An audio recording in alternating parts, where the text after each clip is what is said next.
दोस्तों, आज मैं बात करूंगा क्लास 10th का एक बहुत ही इम्पॉर्टेंट टॉपिक और बहुत डायनामिक टॉपिक, इस पर मैथमेटिक्स का पूरा बेस टिका हुआ है, जिसको मैथमेटिक्स का बेस कहा जाता है। आप समझ गए होंगे, मैं पॉलिनोमियल की बात करना चाहता हूं। कौन सा टॉपिक? पॉलिनोमियल। लेकिन इस टॉपिक को बताने से पहले मैं आपसे कुछ पूछना चाहता हूं। चलिए बताइए, ये क्या है? आप बोलेंगे सर ये तो नंबर है। मैं बोलूंगा नहीं, ये पॉलिनोमियल है। चलिए फिर ये बताइए, आप बोलेंगे सर ये भी नंबर है, बस ये एक नेगेटिव नंबर है। मैं बोलूंगा पॉलिनोमियल है। चलिए ये बताइए क्या है? आप बोलेंगे सर ये फ्रैक्शन है। नहीं, मैं बोलूंगा पॉलिनोमियल है। चलिए आप बताइए ये क्या है? आप बोलेंगे सर ये नंबर है, लेकिन ये डेसिमल नंबर है इस बार। नहीं, मैं बोलूंगा पॉलिनोमियल है। आप बोलेंगे सर आप इन सबको पॉलिनोमियल बोल रहे हैं और हम नंबर समझ रहे हैं, नंबर बोल रहे हैं। आप गलत नहीं हैं और मैं भी गलत। ये एक्चुअल में सारे नंबर्स ही हैं जिनको मैं पॉलिनोमियल बोलता हूं। तो आप बोलेंगे सर क्या सारे नंबर्स पॉलिनोमियल होते हैं? जी हाँ, सारे नंबर पॉलिनोमियल होते हैं। लेकिन फिर मैं आपसे एक क्वेश्चन पूछना चाहता हूं, ये सारे नंबर्स जिनको मैंने यहाँ पे लिखा है किस कैटेगरी में आते हैं? ये वीडियो को पॉज करिए और कमेंट कीजिए। ठीक समझा? इन सारे नंबरों को कांस्टेंट की कैटेगरी में रखा जाता है। किसकी कैटेगरी में? कांस्टेंट। मतलब जितने भी कांस्टेंट होते हैं ये सारे क्या होते हैं? नंबर्स होते हैं। अब बात आती है कि कांस्टेंट क्या होता है। कांस्टेंट कुछ नहीं, जिसकी वैल्यू फिक्स रहे उसको कांस्टेंट बोलते हैं। सर फिक्स का मतलब क्या है? मैथमेटिक्स में कांस्टेंट को कैसे हम डिफाइन करेंगे? चलिए एक एग्जांपल के थ्रू हम कांस्टेंट को समझते हैं। ये क्या है? ये क्या है? आप बोलेंगे सर ट्रायंगल। ठीक, बिल्कुल सही, आप भी सही है। इस बार आपने सही बताया पहले से ही। ये क्या है? ट्रायंगल है, जिसको मैंने नेमिंग कर दिया। किससे? ABC से। अब मैं यहां पर क्या लिखा मैंने? 30 डिग्री। ये क्या है? एक एंगल है जिसको मैंने लिखा 30 डिग्री, और इस एंगल को मैंने लिखा 80 डिग्री। और मैं आपसे पूछूं ये एंगल कितना होगा? आप बोल देंगे सर इसमें कौन सी बड़ी बात है, ये तो 70 डिग्री होगा। एक ट्रायंगल मैं और बनाता हूं। इस एंगल को मैंने 50 डिग्री लिखा, इस एंगल को मैंने 30 डिग्री लिखा। आपसे पूछूं ये एंगल कितना होगा? आप बोल देंगे सर इसमें कौन सी बड़ी बात है, ये 50 है, ये 30 है, और ये 100 हो जाएगा। बिल्कुल सही। एक ट्रायंगल और बनाता हूं मैं। चलिए इस एंगल को मैंने लिखा 70 डिग्री, इस एंगल को मैंने लिखा 50 डिग्री, इस एंगल को मैंने लिखा, अब मैं क्या लिख सकता हूं इस एंगल को? 70, 50, तो ये एंगल 60 डिग्री हो जाएगा। अब आप समझ रहे होंगे मैं क्या बताने की कोशिश कर रहा हूं। कांस्टेंट, जी हाँ, कांस्टेंट को मैं मैथमेटिकली डिफाइन कर रहा हूं। देखिए यहां पे एक चीज फिक्स है। क्या? ये नंबर्स तो सारे, एंगल तो सब अलग अलग है। यहाँ पे 80 डिग्री है, इस वाले ट्रायंगल में कोई 80 डिग्री नहीं है। यहाँ 30 डिग्री है, इस वाले ट्रायंगल में कोई 30 डिग्री नहीं, एंगल नहीं है। मतलब यहाँ पे एंगल्स बदल रहे हैं, हर बार एंगल अलग अलग हो सकते हैं। ये जो एंगल्स है ना, ये सब अलग अलग है। लेकिन एक चीज ऐसी है जो इनमें नहीं बदल रही है। वो क्या है? अगर मैं आपसे पूछूं कि इनमें कौन सी ऐसी चीज है जो नहीं बदल रही है, आप वीडियो पॉज करके कमेंट कीजिए और बताइए कौन सी ऐसी चीज है जो नहीं बदल रही है। मैं आपको बताता हूं। देखिए यहां पर इन तीनों एंगल का सम क्या है? 180 डिग्री। यहां पे इन तीनों एंगल का सम क्या है? 180 डिग्री। यहां पे इन तीनों एंगल का सम क्या है? 180 डिग्री। मतलब आप ट्रायंगल के अंदर एंगल आप कोई भी लिख लीजिए, अगर ट्रायंगल है वो तो एंगल कोई भी रख लीजिए, लेकिन उसका सम फिक्स है। इसका मतलब ये हुआ कि कांस्टेंट क्या है?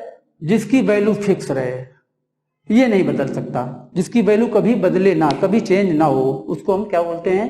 कांस्टेंट। ये क्या है? सर ये तो अल्फाबेट है। हाँ, लेकिन मैं बोलूंगा पॉलिनोमियल है। अब मैं आपसे पूछता हूं ये क्या है? आप फिर बोलेंगे अल्फाबेट है। बस आपने क्या किया है? 2 से मल्टीप्लाई कर दिया है।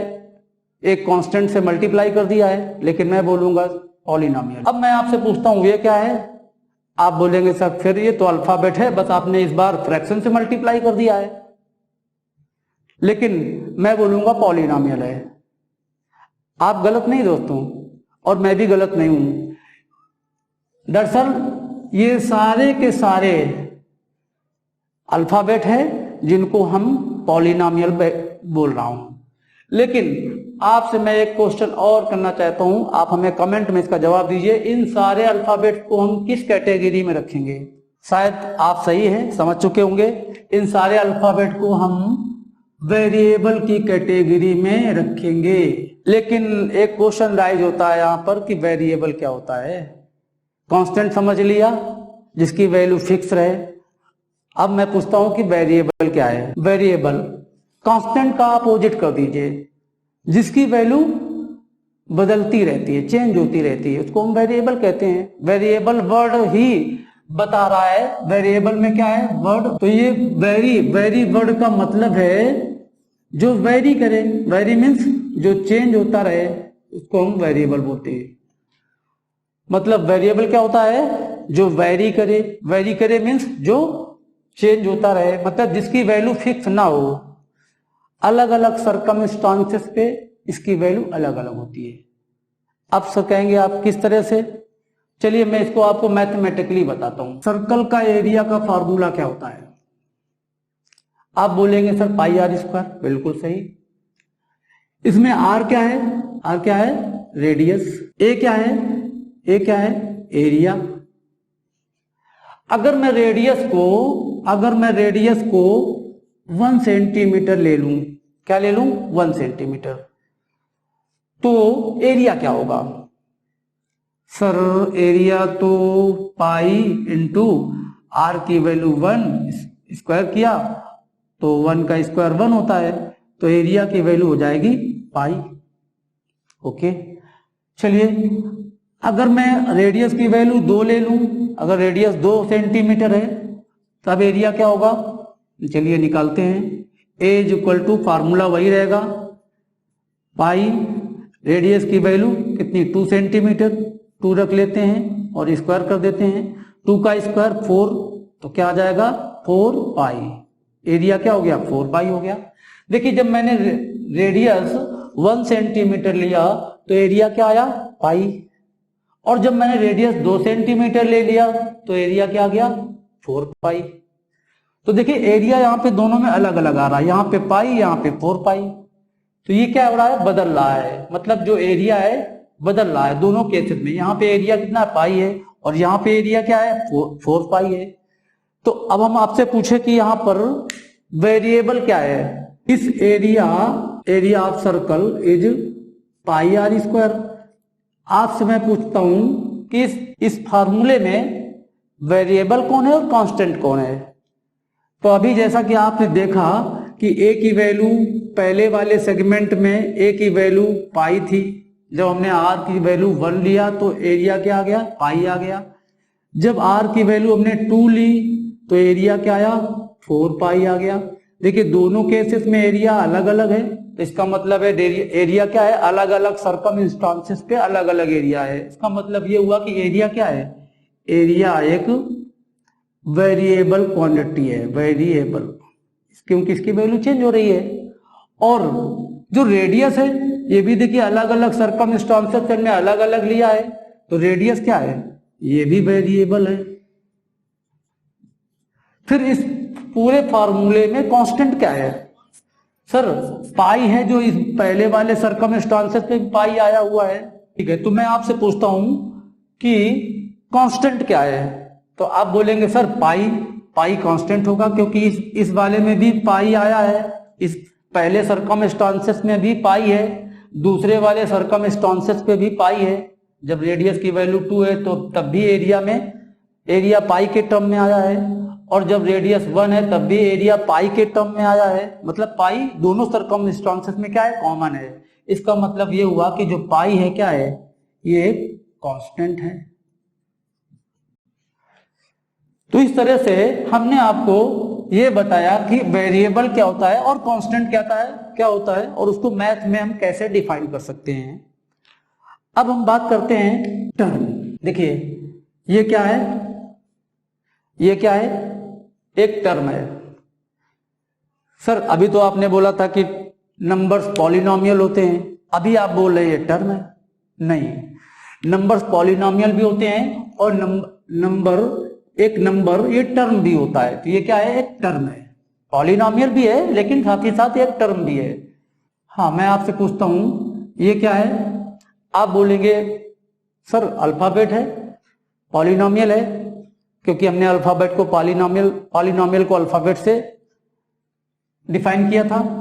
ठीक है, आप बिल्कुल सही कह रहे हैं, लेकिन जो अल्फाबेटिकल पॉलिनोमियल होता है उसको हम एक टर्म भी बोलते हैं। ये क्या है, एक टर्म है।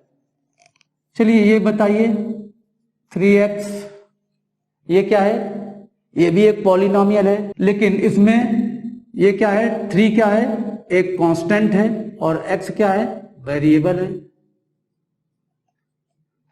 इस टर्म में कांस्टेंट और वेरिएबल के बीच में क्या है, कौन सा ऑपरेशन है, मल्टीप्लाई।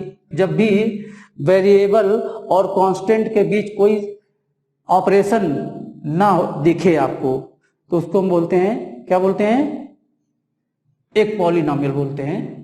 हम उसको मल्टीप्लाई समझते हैं।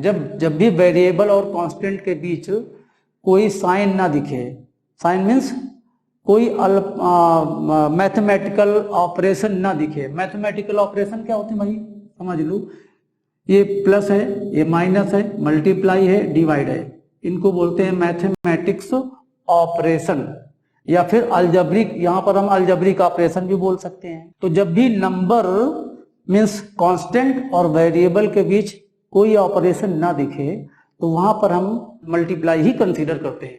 ओके, समझ गए। तो यहां पर क्या है, 3 एक पॉलिनोमियल है, साथ ही साथ एक टर्म भी है। तो टर्म क्या होता है, एक टर्म क्या हो सकता है, एक नंबर हो सकता है, एक कांस्टेंट हो सकता है, एक वेरिएबल भी हो सकता है, और कांस्टेंट और वेरिएबल का प्रोडक्ट भी टर्म हो सकता है।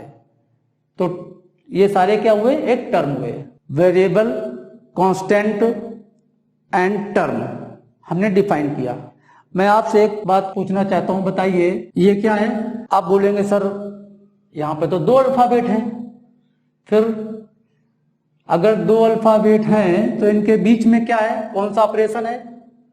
सर कोई भी ऑपरेशन नहीं है, तो क्या समझते हैं, मल्टीप्लाई। मतलब x और y के बीच में कोई ऑपरेशन नहीं है तो क्या है, मल्टीप्लाई। और ये क्या है, एक टर्म होगा। यहां पर क्या है, एक टर्म है। अभी हमने क्या बताया था, नंबर और अल्फाबेट ये एक टर्म होता है। अब यहां पर क्या है, यहां पे 2 वेरिएबल, तो क्या वेरिएबल भी एक टर्म में काउंट होते हैं। जी हाँ, अगर 2 वेरिएबल के बीच प्रोडक्ट है, प्रोडक्ट फॉर्म में लिखे हुए तो उसे हम एक टर्म ही कंसीडर करते हैं। अब देखिए यहाँ पे 3 वेरिएबल आ गए, x, y, z, और तीनों किस फॉर्म में लिखे हुए हैं, प्रोडक्ट फॉर्म में। तो ये क्या है, ये क्या है, एक टर्म है, टर्म।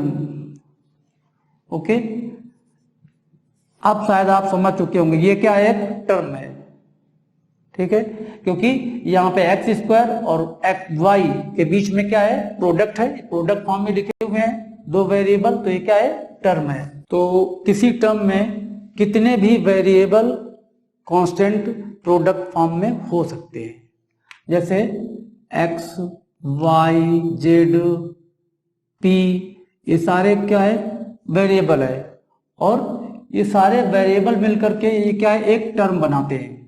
ये क्या है, प्रोडक्ट फॉर्म में है सारे वेरिएबल। अगर इसके साथ में कोई कांस्टेंट भी लिख दिया जाए प्रोडक्ट फॉर्म में, पूरा एक टर्म में ही कंसीडर किया जाएगा। तो आप समझ गए टर्म क्या होता है। अब चलिए बात करते हैं, मैं आपसे पूछना चाहता हूं ये क्या है। आप बोलेंगे सर 2 पॉलिनोमियल है, जिसमें 2x एक पॉलिनोमियल है और 9 एक पॉलिनोमियल है। तो इसमें इस क्या यहाँ पे 2 पॉलिनोमियल हैं? जी नहीं, मैं इस 9 को हटा देता हूं। अब ये क्या है, एक पॉलिनोमियल है, और 9 क्या है, एक दूसरा पॉलिनोमियल है। 2 पॉलिनोमियल है अलग अलग, लेकिन जैसे ही इसको हम किसी ऑपरेशन के थ्रू दोनों को हम बांधेंगे, जोड़ेंगे या सब्ट्रैक्ट करेंगे, तो ये क्या हो जाएगा, पूरा का पूरा एक पॉलिनोमियल को डिफाइन करेगा। ये पूरा क्या है, एक पॉलिनोमियल है। इसमें दो टर्म है, लेकिन दोनों टर्म किसी ऑपरेशन के थ्रू बंधे हुए हैं, एक दूसरे से कनेक्ट हैं, तो इसको हम पूरे को एक पॉलिनोमियल कंसीडर करेंगे। चलिए मैं आपसे पूछता हूं, x square plus x plus 3 ये क्या है, ये एक पॉलिनोमियल है। क्यों, ये एक पॉलिनोमियल है, ये एक पॉलिनोमियल है, ये एक पॉलिनोमियल, लेकिन तीनों पॉलिनोमियल ऑपरेशन, किसी ऑपरेशन के थ्रू एक दूसरे से कनेक्ट है, बंधे हुए हैं। यहाँ पे ऑपरेशन क्या है, प्लस। दोनों ये तीनों पॉलिनोमियल के बीच में ऑपरेशन क्या हुआ है, प्लस का हुआ है। दो तीनों पॉलिनोमियल को ऐड किया गया है, तो ये तीनों पॉलिनोमियल मिल करके एक पॉलिनोमियल बनाएंगे। तो यहाँ तीन पॉलिनोमियल नहीं है, एक पॉलिनोमियल है। अब हम बात करते हैं पॉलिनोमियल के मीनिंग की बात करते हैं। देखिए ये वर्ड है पॉली, पॉली एक वर्ड है और नोमियल यहाँ पे दूसरा वर्ड है। तो इस पॉलिनोमियल का मीनिंग क्या है, पॉली मीन्स होता है मैनी, मैनी, और नोमियल मीन्स होता है टर्म। इसका मीनिंग क्या है, मैनी, और नोमियल मीन्स होता है टर्म। मतलब जिस एक्सप्रेशन में, जिस अलजेब्रिक एक्सप्रेशन में बहुत सारे टर्म होते हैं या बहुत सारे टर्म कलेक्ट किए जाते हैं, कलेक्शन, उसे हम क्या बोलते हैं, पॉलिनोमियल बोलते हैं। Polynomial is the collection of terms with the algebraic operations. अभी जैसे मैंने एग्जांपल दिया था, जैसे लिखा हुआ x square plus 2x plus 3, यहां देखिए क्या है, ये इसमें कितने टर्म है, नंबर ऑफ टर्म कितने हैं, नंबर ऑफ टर्म कितने हैं, आप बोलेंगे सर 1 2 3, यस बिल्कुल सही। कितने टर्म है, 3 टर्म्स हैं। और तीनों टर्म को कलेक्ट करके और मैथमेटिकल ऑपरेशन के साथ, प्लस साइन के साथ इनको कलेक्ट किया गया है, तो हम इसको क्या बोलेंगे, एक पॉलिनोमियल बोलेंगे। पॉलिनोमियल को समझ गए, पॉलिनोमियल कुछ नहीं होता है, polynomial is the collection of terms with the mathematical operations is called polynomial. या फिर ये बोले polynomial is the algebraic expression which are collected by the algebraic operations. अब अलजेब्रिक एक्सप्रेशन क्या होता है, चलिए अलजेब्रिक एक्सप्रेशन को डिफाइन करते हैं। Collection of term with mathematic operations. जैसा कि हमने पहले बताया, मैथमेटिक ऑपरेशन जनरली 4 होते हैं, प्लस माइनस मल्टीप्लाई डिवाइड। जब हम टर्म को इन ऑपरेशंस के माध्यम से लिखते हैं तो उसको हम क्या बोलते हैं, अलजेब्रिक एक्सप्रेशन बोलते हैं। जैसे लिखा मैंने 7x³ plus 5x square plus 3x plus 9, ये क्या है, एक अलजेब्रिक एक्सप्रेशन। क्यों, क्योंकि इसमें टर्म, देखिए यहाँ पे ये क्या है, एक टर्म है, ये क्या है, एक टर्म है, ये क्या है, एक टर्म है, ये क्या है, टर्म है। ये कितने टर्म है इस अलजेब्रिक एक्सप्रेशन में, 4। और इन टर्म्स को एक दूसरे से कनेक्ट किया गया है, किसके माध्यम से, ये प्लस के माध्यम से। यहां पर माइनस भी हो सकता था, यहां माइनस हो सकता था, ऐसा लिख दो, है ना। जैसे मैंने एक अलजेब्रिक एक्सप्रेशन लिखा, x power 2 plus 5x square minus 9। देखिए यहां पर ये क्या है, एक टर्म है, ये क्या है, टर्म है, और ये क्या है, टर्म है। तीनों टर्म को हमने किस ऑपरेशन से कलेक्ट किया है, एक दूसरे से। यहां पर देखिए प्लस से हमने कलेक्ट किया और यहाँ पे माइनस से। मतलब जब टर्म के बीच में प्लस माइनस डिवाइड मल्टीप्लाई इस तरह से कुछ भी आ जाए तो हम उसको क्या बोलते हैं, अलजेब्रिक एक्सप्रेशन। सर इसको थोड़ी देर पहले आपने पॉलिनोमियल बोला था और अभी आप इसको अलजेब्रिक एक्सप्रेशन बोल रहे हैं, ये क्या मतलब है। हाँ, मैं बात करने वाला हूं अलजेब्रिक एक्सप्रेशन की। देखिए अलजेब्रिक एक्सप्रेशन और पॉलिनोमियल में थोड़ा सा फर्क है। क्या फर्क है, आपने पॉलिनोमियल पढ़ रखा है, मैं आपसे पूछूं कि ये क्या है, आप बोलेंगे सर ये तो पॉलिनॉमियल है, क्योंकि अल्फाबेट है तो पॉलिनॉमियल होगा, वेरिएबल है तो पॉलिनॉमियल होगा, या फिर अल्फाबेट है तो पॉलिनॉमियल होगा। मैं बोलूंगा ये पॉलिनॉमियल नहीं है। क्या है? पॉलिनॉमियल नहीं है। क्यों?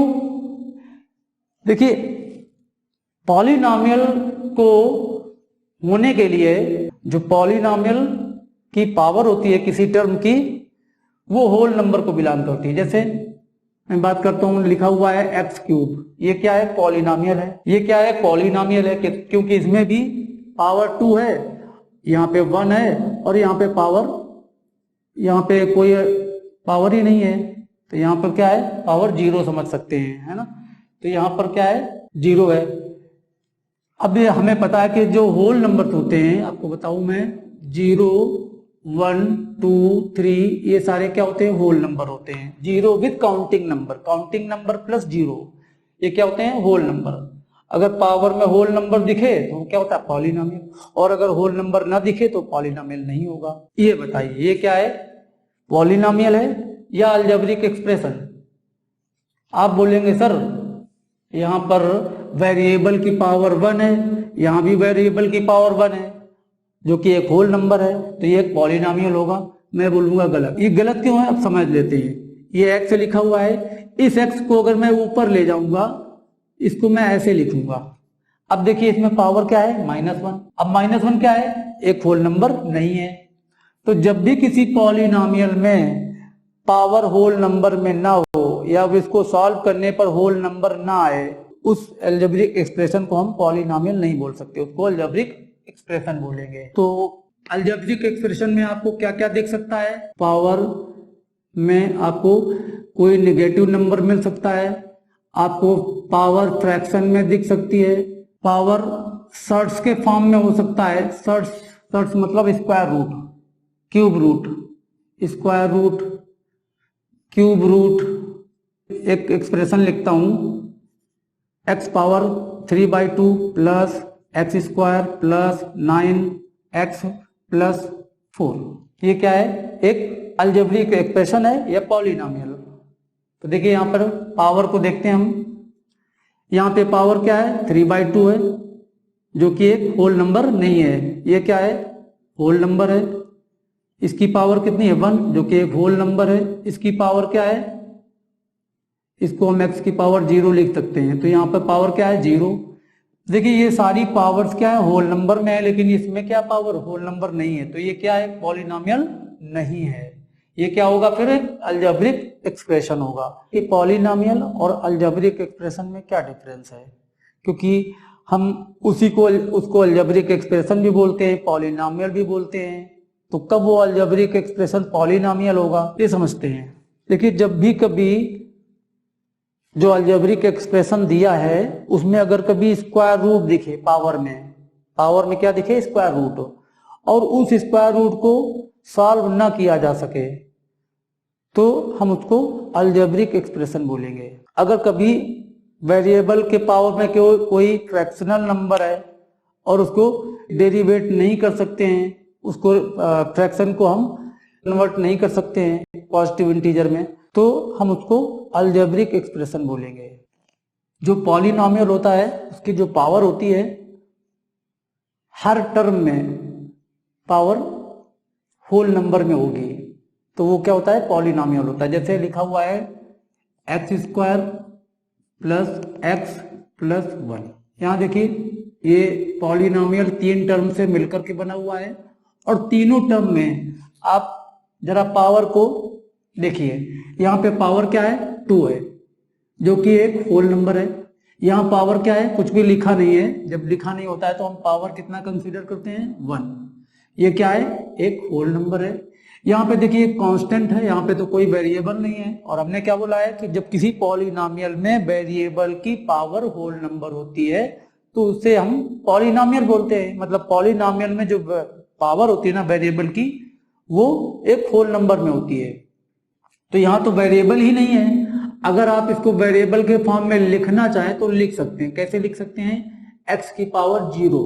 x की पावर 0 की वैल्यू क्या होती है? 1।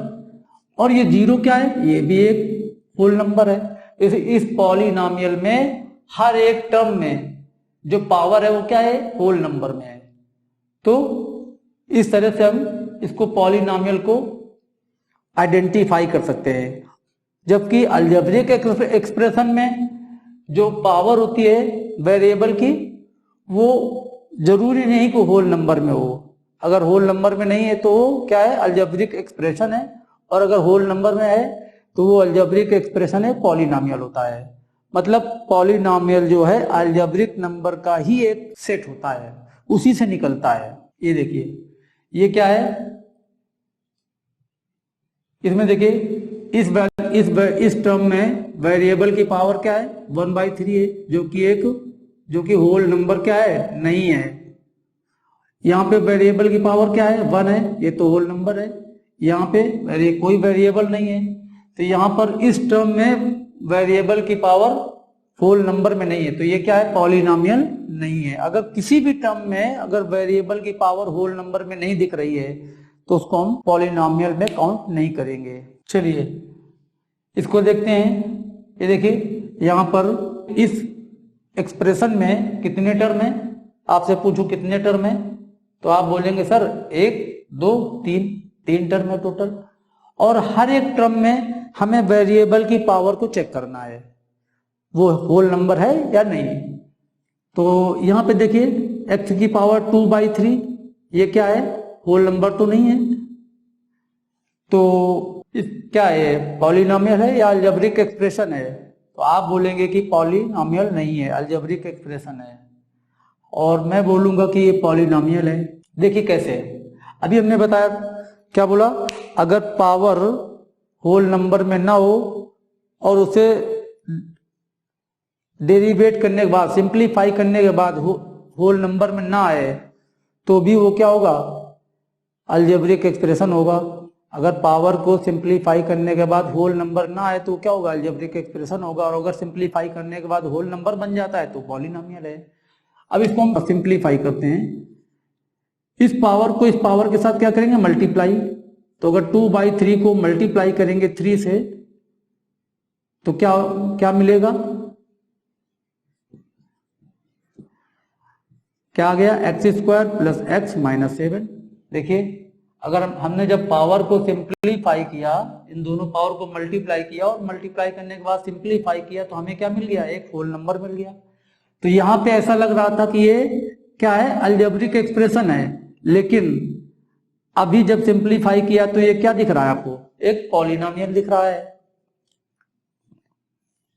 चलिए और बात करते हैं, x⁵ + √x - 7, ये क्या है, एक अलजेब्रिक एक्सप्रेशन है। हमें आइडेंटिफाई करना है कि ये पॉलिनॉमियल है या अलजेब्रिक एक्सप्रेशन है। तो हम क्या करेंगे, इसकी पावर को चेक करेंगे। यहाँ पे देखिए पावर क्या है, 5 है, तो ये क्या है, एक होल नंबर है। यहाँ पे देखिए x है, x को अंडर रूट के अंदर x लिखा हुआ है। मतलब अगर हम आपसे पूछे कि रूट को पावर के फॉर्म में लिखना चाहें तो क्या लिखेंगे, अगर किसी नंबर में रूट लगा हुआ है तो उसको पावर के फॉर्म में 1/2 लिखते हैं। तो अगर मैं इसको 1/2 लिख दूं ऐसे पावर में, तो ये तो होल नंबर नहीं है। इसका मतलब है कि ये क्या है, पॉलिनॉमियल नहीं है। पावर होल नंबर में दिखे तो पॉलिनॉमियल, होल नंबर में ना दिखे तो क्या है, पॉलिनॉमियल नहीं है। तो ये क्या है, पॉलिनॉमियल नहीं है। चलिए मैं एक एक्सप्रेशन लिखता हूं, x⁵ + √2√x² + 9। ये क्या है, एक अलजेब्रिक एक्सप्रेशन है। इसकी पावर को चेक करते हैं। यहाँ पावर क्या है, 3 है। यहाँ पे तो स्क्वायर रूट लगा हुआ है, तो फिर क्या है, ये अलजेब्रिक एक्सप्रेशन होगा। पर इसको हम सिंप्लीफाई अगर कर सकते हैं तो सिंप्लीफाई करने के बाद हम डिसाइड करेंगे कि ये पॉलिनॉमियल है या अलजेब्रिक एक्सप्रेशन। सिंप्लीफाई करते हैं, x³ + 2 √x² मीन्स x² का स्क्वायर रूट क्या होगा, x + 9। देखिए इसकी भी पावर क्या हो गई, अब होल नंबर में हो गई, तो ये क्या है, पॉलिनॉमियल है। तो जब भी कभी पावर में कोई फ्रैक्शनल नंबर दिखे या फिर स्क्वायर रूट दिखे तो वो क्या होता है, पॉलिनॉमियल नहीं होता है। इसकी पावर को चेक करते हैं, ये क्या है -3, यहाँ पे क्या है 2 है, और यहाँ पे क्या है कोई पावर नहीं है। यहाँ पे पावर क्या है, एक नेगेटिव नंबर है। क्या ये होल नंबर होता है? होल नंबर नहीं है ये, तो ये क्या है, एक पॉलिनोमियल नहीं है। ये क्या है, एक अलजेब्रिक एक्सप्रेशन है। इस अलजेब्रिक एक्सप्रेशन को चेक करते हैं, पॉलिनोमियल है या अलजेब्रिक एक्सप्रेशन ही है। यहाँ देखिए इसकी पावर को अगर हम सिंप्लीफाई करें तो हमें क्या मिलेगा, -2 मल्टीप्लाई -2 क्या हो जाएगा 4। तो ये तो पावर में 4 आ गया। ये क्या है 3x³, ये 7x + 9। इसकी पावर क्या है, होल नंबर है। ये क्या है, होल नंबर है। यहाँ पे पावर क्या है 1 है, जो कि एक होल नंबर है। तो इस तरह से एक पॉलिनोमियल है। तो यही कुछ माइन्यूट डिफरेंसेस थे। मैं एक बार आपको फिर से बता दूं, अगर कभी किसी एक्सप्रेशन में जो वेरिएबल है, जो वेरिएबल टर्म है, उसकी पावर को चेक करें और चेक करने के बाद आपको लगे कि पावर होल नंबर में नहीं है, तो वो क्या हो, एक पॉलिनोमियल नहीं होता है। अगर होल नंबर में है पावर तो ही उसे हम पॉलिनोमियल कहेंगे। दोस्तों हम बात करेंगे डिनोशन की। पॉलिनोमियल को डिनोट किससे करते हैं? जब भी पॉलिनोमियल में वेरिएबल x दिखे तो उस पॉलिनोमियल को x से डिनोट करते हैं। अगर वेरिएबल y दिखे तो पॉलिनोमियल को py से डिनोट करेंगे। अगर वेरिएबल z दिखे तो पॉलिनोमियल को z से डिनोट करेंगे। जैसे लिखा हुआ है x² + 2, एक पॉलिनोमियल है, इसको किससे डिनोट करेंगे, px से, क्योंकि इसमें वेरिएबल क्या है x। ये एक पॉलिनोमियल है जिसको हम किससे डिनोट करेंगे, px से, क्योंकि वेरिएबल यहाँ पे क्या है x है। अब इस पॉलिनोमियल में वेरिएबल क्या है y, तो हम इसको किससे डिनोट करेंगे, py से। अगर किसी पॉलिनोमियल को ऐसे लिख दिया जाए x² - 9, अब इस पॉलिनोमियल को हम किससे डिनोट करेंगे, pz से। तो इस तरह से अगर किसी पॉलिनोमियल में वेरिएबल x है तो उसको px से, अगर y है तो py से, अगर z है तो pz से। इस तरह से जो भी वेरिएबल दिखे उसी के अकॉर्डिंग उस पॉलिनोमियल को हम डिनोट करते हैं। Types of polynomial. पॉलिनोमियल के टाइप्स पे हम बात करेंगे। देखिए ये क्या है, पॉलिनोमियल है। यहाँ पे मैं बात करूं, आपसे पूछूं नंबर ऑफ टर्म, कितने टर्म है यहाँ पर, एक, यहाँ पर एक ही टर्म है। यहाँ पे बात करूं, ये पूरा क्या है, पॉलिनोमियल है, इसमें नंबर ऑफ टर्म कितने हैं, 2। ये क्या है, एक पॉलिनोमियल है जिसमें नंबर ऑफ टर्म कितने हैं, 3। और ये क्या है, पॉलिनोमियल है जिसमें नंबर ऑफ टर्म कितने हैं, 4। इसका मतलब ये हुआ कि किसी पॉलिनोमियल में एक टर्म भी हो सकता है, 2 टर्म भी हो सकते हैं, 3 टर्म भी हो सकते हैं, 4 टर्म भी हो सकते हैं, और 4 से ज्यादा भी हो सकते हैं। तो इस नंबर ऑफ टर्म के बेस पर हम पॉलिनोमियल को अलग अलग कैटेगरी में, अलग अलग टाइप्स में डिवाइड करेंगे। जैसे अगर पॉलिनोमियल में एक टर्म दिखे तो उसको हम मोनोमियल बोलते हैं। क्या बोलते हैं, मोनोमियल। एक टर्म है इसलिए मोनोमियल। और जब पॉलिनोमियल में 2 टर्म होंगे तो उसको हम बोलते हैं बाइनोमियल। अगर किसी पॉलिनोमियल में 3 टर्म दिखे तो क्या है, वो ट्राइनोमियल होता है। उसका नाम क्या होता है, ट्राइनोमियल। अगर किसी पॉलिनोमियल में 3 से ज्यादा टर्म दिखे तो उसको हम पॉलिनोमियल। एक term monomial, 2 term binomial, 3 term trinomial. अगर 3 से ज्यादा टर्म है तो उसको हम पॉलिनोमियल बोलते हैं या फिर मल्टीनोमियल बोलते हैं।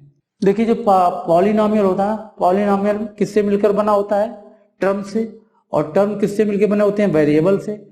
तो अगर किसी पॉलिनोमियल में जो वेरिएबल होता है उसकी मैक्सिमम पावर से हम उस पॉलिनोमियल की डिग्री को डिफाइन करते हैं। जो मैक्सिमम पावर होती है उसको हम पॉलिनोमियल की क्या बोलते हैं, डिग्री बोलते हैं। तो यहाँ पर हमें पॉलिनोमियल की डिग्री निकालना है तो हमें उसकी मैक्सिमम पावर देखनी पड़ेगी। जैसे ये क्या है, एक पॉलिनोमियल है, इसमें नंबर ऑफ टर्म की बात करें तो कितने टर्म है, 1 2 3। ये 3 टर्म का पॉलिनोमियल है, ठीक है। डिग्री की बात करें तो इसकी डिग्री क्या होगी, देखिए यहां पर चेक करते हैं, वेरिएबल की पावर को चेक करना है। यहाँ पे क्या है, पावर 2 है, यहाँ पे क्या है 1 है, और ये तो कांस्टेंट टर्म है। तो यहां पर मैक्सिमम पावर, अभी हमने क्या बोला, maximum power of variable, maximum power of variable, इसको ध्यान रखिए, अगर आपको डिग्री निकालना है तो इसको ध्यान रखिए, मैक्सिमम पावर ऑफ वेरिएबल। जैसे यहाँ पे देखिए पावर 2 भी है, पावर 1 भी है, तो जो मैक्सिमम होगा उसको, उससे हम उस पॉलिनोमियल की डिग्री को डिफाइन करते हैं। तो इस पूरे पॉलिनोमियल की डिग्री क्या हो जाएगी, 2। लिखा हुआ है x cube plus 3x square plus x minus 4। इस पॉलिनोमियल को चेक करते हैं, इसकी डिग्री क्या है, देखिए यहाँ पर जो अल्फाबेट है, जो वेरिएबल है, उसकी पावर क्या है, 3 है। यहाँ पे पावर क्या है, 2 है। यहाँ पे पावर क्या है, कुछ नहीं, तो 1 कंसीडर करेंगे। तो यहाँ पर इन पावर्स को चेक करने के बाद जो मैक्सिमम पावर होगी वो क्या होगी, इस पॉलिनोमियल की डिग्री होगी। मतलब इस पॉलिनोमियल की डिग्री क्या होगी, 3, क्योंकि यहाँ पर मैक्सिमम 3 है। आइए कुछ और बात करते हैं। X square plus 4x plus 9 cube. देखिए इस पॉलिनोमियल को, इसमें पावर क्या है, 2 है, इसमें पावर क्या है वेरिएबल की, 1 है, और यहाँ पे पावर क्या है, 3 है। तो इस पॉलिनोमियल की डिग्री क्या होगी, देखिए इसमें डिग्री, बहुत सारे बच्चे बोलेंगे कि सर इसमें डिग्री 3 होगी, क्योंकि यहाँ पे 2 पावर है, यहाँ पे 1 है, यहाँ पे 3 है, तो क्या होगी डिग्री 3, पर ये गलत है। हमने क्या बताया अभी, मैक्सिमम पावर ऑफ वेरिएबल। तो यहां पर ये 9 क्या है, ये तो कांस्टेंट है, तो वेरिएबल है नहीं, तो इसकी पावर को हमें नहीं देखना है, हमें किसकी पावर को देखना है, केवल वेरिएबल की। तो यहाँ पर वेरिएबल क्या है, x है, इसकी पावर 2 है, यहाँ पर वेरिएबल x है, यहाँ पर इसकी पावर 1 है, तो मैक्सिमम पावर कितनी हुई, मैक्सिमम पावर 2। तो डिग्री क्या हो जाएगी, इस पॉलिनोमियल की डिग्री क्या होगी, 2। तो देखिए जैसे ये एक पॉलिनोमियल है x प्लस 2, इसकी डिग्री 1। एक पॉलिनोमियल है x square plus 2x plus 3, इसकी डिग्री क्या है, 2। एक polynomial px is equal to x cube minus 3x square plus 4x plus 9, इस पॉलिनोमियल की डिग्री क्या होगी, 3। एक पॉलिनोमियल मैं और लेता हूं, क्या लिखा हुआ है, x power 4 plus 3x cube plus 2x square plus 9, इस पॉलिनोमियल की डिग्री क्या होगी, 4। यहाँ पे देखिए कि एक पॉलिनोमियल की डिग्री 1 है, एक पॉलिनोमियल की डिग्री 2 है, एक की 3 है, एक की 4 है। तो इन पॉलिनोमियल को हम डिग्री के बेस पर अलग अलग कैटेगरी में डिवाइड कर सकते हैं। तो अब हम पढ़ेंगे कि जिसकी डिग्री 1 होती है उसको उस पॉलिनोमियल को किस कैटेगरी में रखा जाता है, जिसकी डिग्री 2 है उसको किस कैटेगरी में, जिसकी डिग्री 3 है उसको किस कैटेगरी में। तो डिग्री के बेस पर उसको हम कैटेगराइज करते हैं। नाउ टाइप्स ऑफ पॉलिनोमियल, अगर डिग्री 1 तो उस पॉलिनोमियल को क्या बोलते हैं, लीनियर पॉलिनोमियल। अगर किसी पॉलिनोमियल की डिग्री क्या है, 2 है, तो उसको हम बोलते हैं क्वाड्रेटिक पॉलिनोमियल, क्वाड्रेटिक पॉलिनोमियल। अगर पॉलिनोमियल की डिग्री 3 है तो उसको हम क्या बोलते हैं, क्यूबिक पॉलिनोमियल, क्यूबिक पॉलिनोमियल। क्या बोलेंगे, क्यूबिक पॉलिनोमियल। अगर डिग्री 4 है तो उस पॉलिनोमियल को क्या बोलेंगे, बाई क्वाड्रेटिक, बाई क्वाड्रेटिक, या फिर क्वार्टिक पॉलिनोमियल। क्या, क्वार्टिक, क्वार्टिक पॉलिनोमियल। अगर डिग्री 4 है तो उस पॉलिनोमियल को क्या बोलते हैं, क्या बोलते हैं, बाई क्वाड्रेटिक या फिर क्वार्टिक पॉलिनोमियल। आगे डिग्री 5, डिग्री 6, लेकिन हमें यहीं तक पढ़ना है, इतना ही काफी है। अब हम बात करेंगे standard form of polynomial, linear polynomial. इसका स्टैंडर्ड फॉर्म क्या होता है, इस पर हम बात करेंगे। इसका स्टैंडर्ड फॉर्म होगा ax plus b।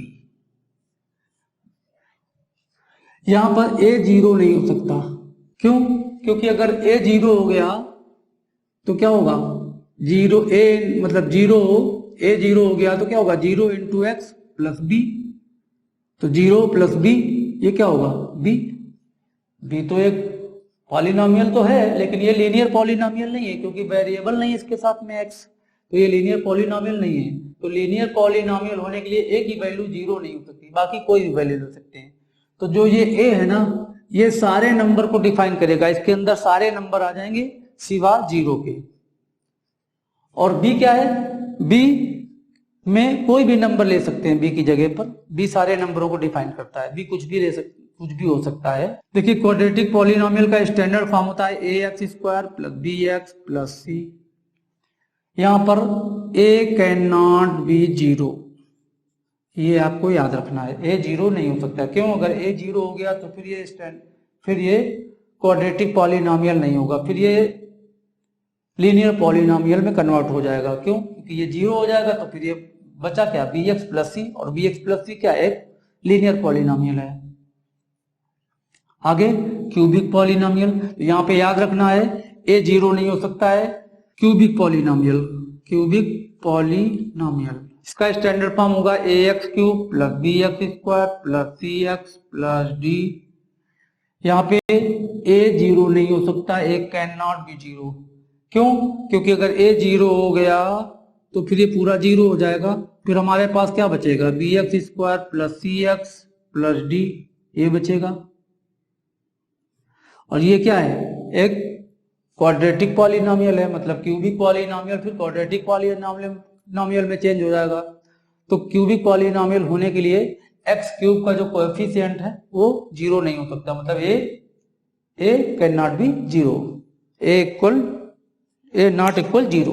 Zero of polynomial, polynomial देखिए एक पॉलिनोमियल है p x equal to x plus two. अगर मैं आपसे पूछूं कि इस पॉलिनोमियल की वैल्यू क्या होगी, तो आपका आंसर होगा सर आप x बता दीजिए तो पॉलिनोमियल की वैल्यू हम बता देंगे। मतलब मीन्स अगर x की वैल्यू अगर हम आपसे बोले कि 1 है तो x की वैल्यू 1 है तो किसकी वैल्यू आएगी, 1 पॉलिनोमियल की वैल्यू आएगी P1। इसको हम किससे डिनोट करेंगे, P1 से डिनोट करेंगे। यहाँ पे x की वैल्यू क्या पता नहीं है तो x लिखा गया है, अगर x की वैल्यू 1 हो जाएगी तो P1 पॉलिनोमियल की वैल्यू क्या आएगी, 1 plus 2 that is P1 is equal to 3। ठीक है, अगर मैं आपसे बोलूं कि x की वैल्यू 2 है तो पॉलिनोमियल की वैल्यू क्या आ जाएगी, P2 मीन्स P2 की वैल्यू क्या आ जाएगी, 2 प्लस 2 दैट इज 4।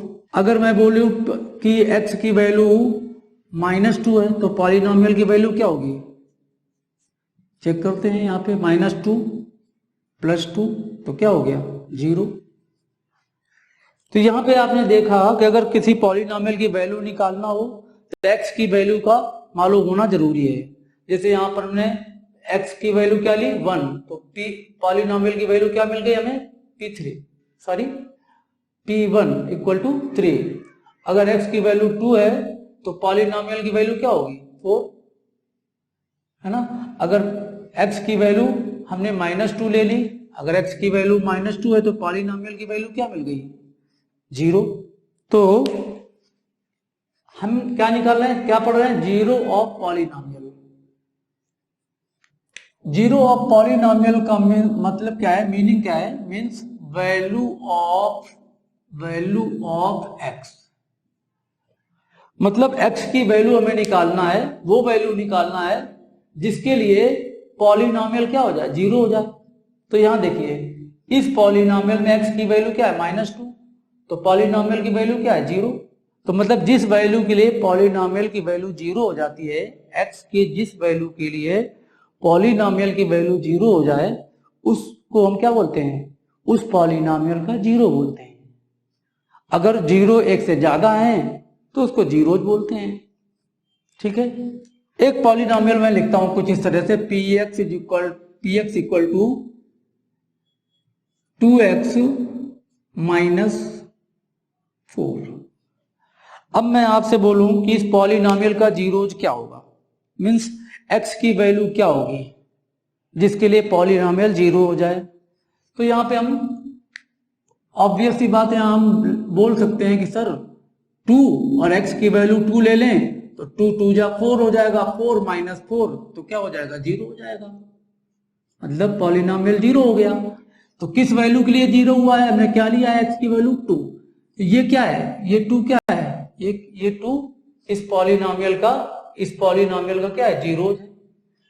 इसको रखने के बाद पॉलिनोमियल 0 हो गया, तो ये क्या हो गया, 0 हो गया। चलिए एक पॉलिनोमियल और लिखता हूं मैं, 2x + 3। अब अगर हम आपसे इस पॉलिनोमियल का 0 पूछें तो डायरेक्ट नहीं निकल पाएगा। क्यों? क्योंकि यहाँ पे हमें ऐसी वैल्यू नहीं निकाल पाएंगे, डायरेक्ट हम नहीं बता पाएंगे इसका क्या होगा जीरोज। तो अब हम सीखेंगे कि किसी पॉलिनोमियल का जीरोज हम निकालते कैसे हैं।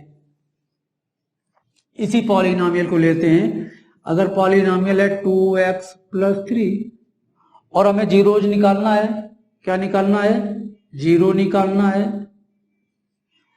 तो पॉलिनोमियल तो 0 होगा, हमें तो x की वैल्यू निकालना है ना। 0 means what, 0 means value of x for which polynomial means px becomes 0। तो जब भी 0 निकालना हो तो पॉलिनोमियल को आप क्या करो, 0 पुट कर दो, उसको 0 के इक्वल पुट कर दो।